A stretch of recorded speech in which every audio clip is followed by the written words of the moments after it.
Nagpetisyon ng ilang guro sa Korte Suprema para ipatigil ang K-12 program na magdudulot daw ng kawalan ng trabaho sa marami. Hindi rin daw handa ang gobyerno para rito. Ang sagot ng DepEd sa report ng saksing si Susan Enriquez.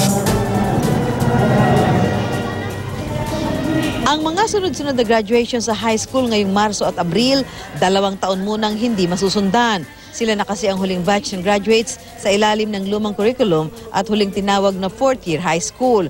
Ang sumunod na batch na 2012 pampasok sa K-12 curriculum kaya grade levels na ang bansag, hindi agad gagraduate sa high school.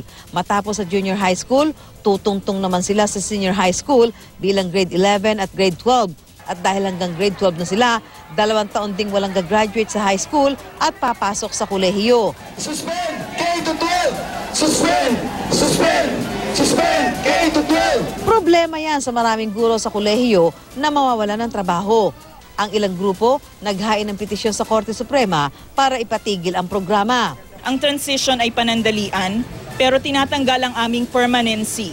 Tinatanggalan hindi lang ng karapatan sa trabaho at kabuhayan ang mga guro at kawani.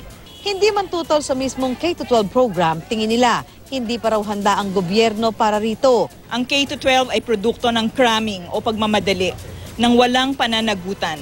Giit naman ng DepEd, tinutugunan na raw nila ang pangambang ito ng mga guro. Yung estimate natin ng mga baka pa lang mawalan ng mga guro sa universities daw, for 5 years ay 39,000. O ma-retrench siya dun sa kanyang pamantasan, alam nyo, bigay lang niyo yung pangalan ng teacher sa amin at kung wala siyang problema. Sa joint hearing ng House Committees on Basic Education at Higher and Technical Education, sinabi ni DepEd Secretary Luistro na hindi sila papipigil sa pagpapatupad ng K-12. Ready na tayo, no? Para tayong tumatakbo ng marathon ito eh. Ang kulang na lang natin, the last mile. Tapos sasabihin sa atin, hindi mo kaya. Nakikita ko na eh. Nakikita ko na yung finish line. Kontra naman dito ang ilang mambabatas. It's unfair do sa parents, it's unfair do sa mga estudyante at sa teachers. Suddenly may extra load sila. Ako si Susan Enriquez, ang inyong saksi.